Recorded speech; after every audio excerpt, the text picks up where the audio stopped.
today we are continuing reading the preface of, where is it?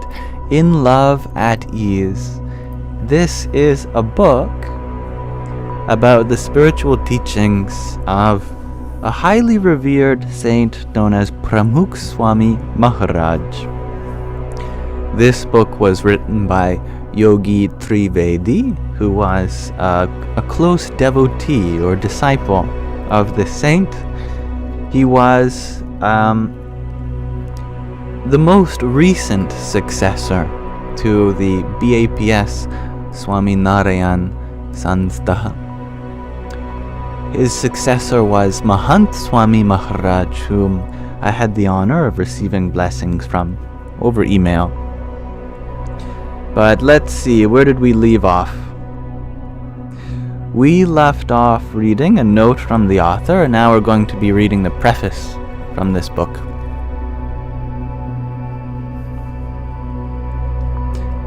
The preface is called Building Bridges. It is extremely difficult to write about someone who is one's whole world. Nothing one writes is good enough. Everything one writes is too good to remove. The constant guilt of omitting hundreds of shared interactions looms over one's mind, and a steady stream of tears flows from one's eyes while trying to find words befitting of one's beloved. Aww. Add to that a diverse audience's expectations of one's depiction of His Holiness Pramukh Swami Maharaj's life, and one can begin to appreciate the various layers of this publication. These reservations that would have otherwise hindered taking on such a difficult task fall away when the intent is to share stories of love and spirituality that one has experienced. Most of what has been written about His Holiness has been from a sectarian perspective for his disciples. This volume is an attempt to speak to the community's younger English readership and those at the periphery and outside of the community who are curious about this influential spiritual master's life and lessons. G to infinity, you share. Why do I get the feeling this story is going to be very deep? Seems that way, doesn't it? Also, Sky Guardian is going to kill me if I forget to mention that all the proceeds from this book go to tribal education in India, by the way.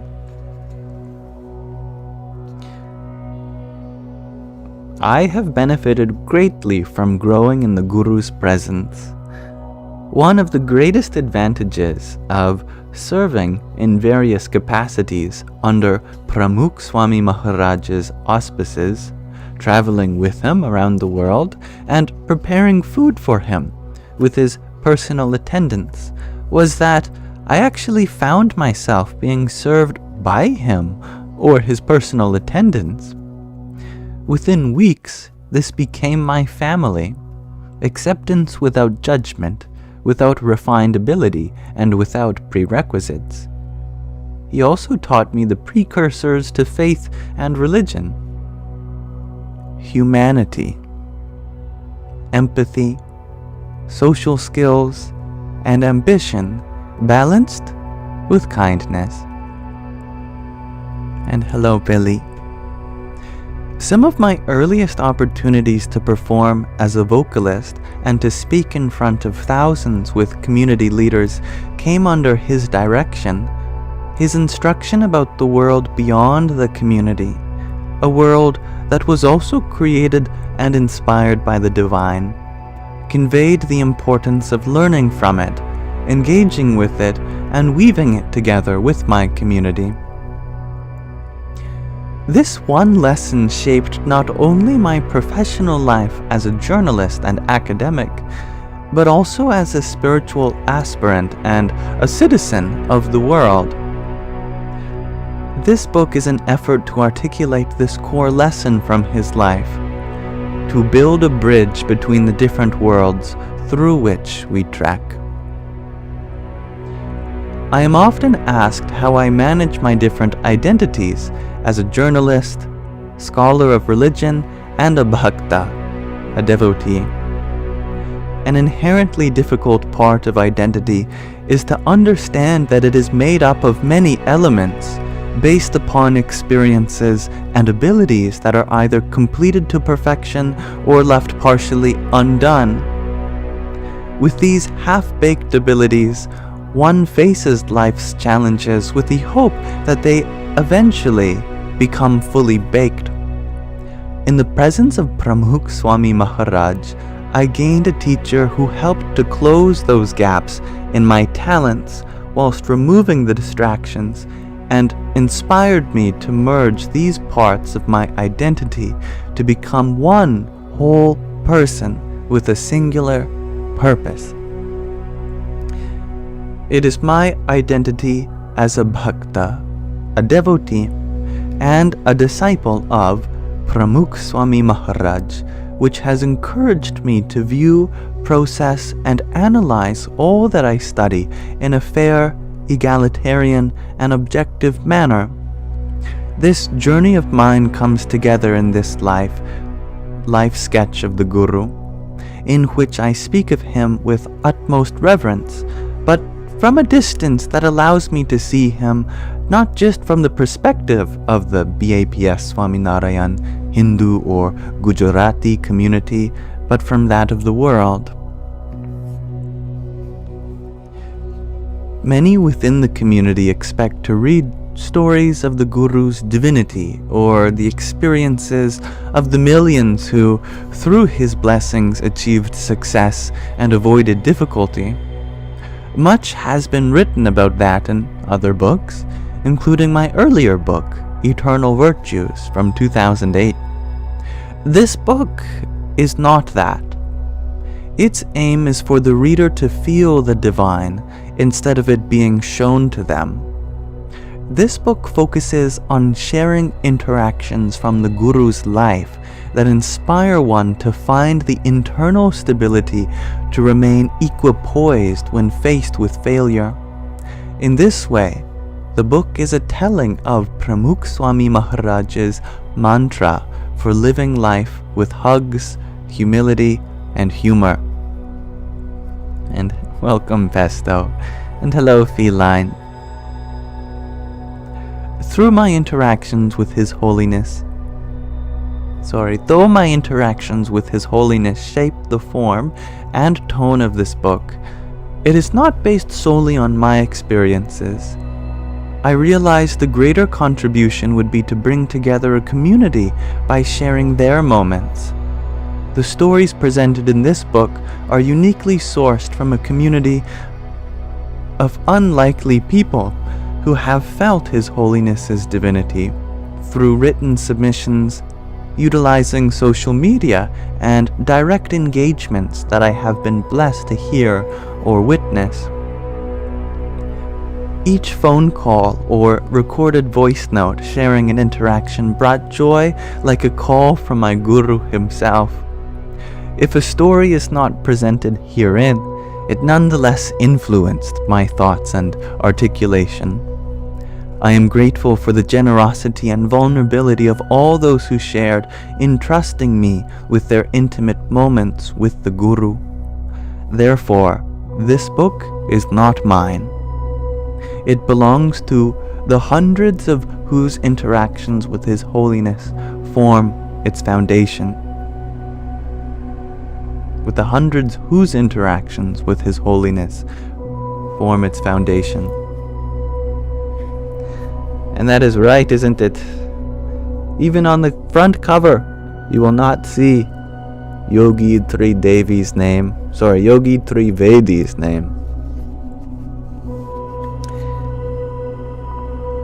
A tangible study of His Holiness's impact on the BAPS community, the Swaminarayan tradition, Gujarat, the Hindu diaspora, religiosity, and humanity can be conducted by looking at the numbers. The amount of students educated, disaster relief operations, volunteer hours poured into community service, hospitals and hostels built, people freed from lethal addictions, lives saved through medical procedures, families healed through personal counseling and mandirs, Hindu houses of worship, and cultural centers built around the world. I am not good at math, and therefore often gloss over statistics in this publication. However, the reader should not forget that these stories are not just supported by emotion and feeling, but also hard data from people's lives, homes, and communities. The most important number, however, remains incalculable. The number of hearts purged of hate and filled with love and respect. The sheer reach and breadth of Pramukh Swami Maharaj's travels and words have surprised me time and time again. This surprise continues as one comes to understand the diverse network of people he brought together, irrespective of their backgrounds. He created a community beyond the one he was leading, a community of humanity, empathy, selfless service, and love, and faith in the self and the divine. The impact of Pramukh Swami Maharaj's life and work does not end with his centenary celebrations or with the publication of this book. It begins here and continues hereafter. In the spirit of service, respect, and equality fostered by His Holiness, all of the proceeds from the sale of this book will be contributed to the robust Adivasi education and tribal care programs run by the BAPS Swaminarayan Sanstha in Poshina, also known as Ratanpur, and other villages in the Sarbakanta district of Gujarat. The people of these villages held a special place in His Holiness's heart. Just as the interactions and those I have witnessed are not merely mine, the interactions of millions of others too are not limited just to them. They belong to all those who embrace them, relive them, and learn from them. Gurus are eternal, for they speak to us through our memories with them, the community they leave behind for us, and the voice from within our inner selves. When faced with tough days, when I was struggling to write, I recalled Pramukh Swami Maharaj's instruction to me. It is your job to sit and write. It is His job to move your pen. Keep at it. He will too. And therein lies my motivation for this very publication, to share Swami Shri's life as I see it, knowing that the divine is inspiring my pen and mind. And because this preface is rather long, we'll pause our reading of the preface there and finish it hopefully later in this live. So I thank you all for listening with me as we cover the preface of In Love at Ease, Everyday Spirituality with Pramukh Swami Maharaj.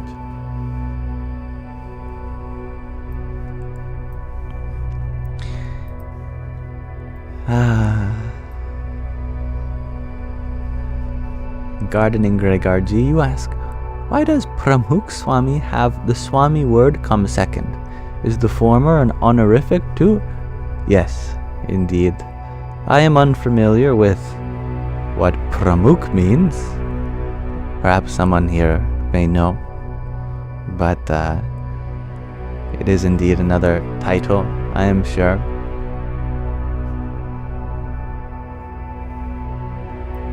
Sky Guardian, you share that it means the first. Pramukh the first.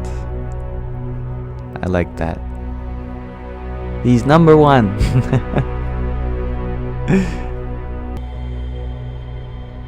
Sky Guardian, you share that you asked ChatGPT, and Pramukh means chief or leader. You're embarrassed you don't know much, even though you grew up in it. That's quite alright.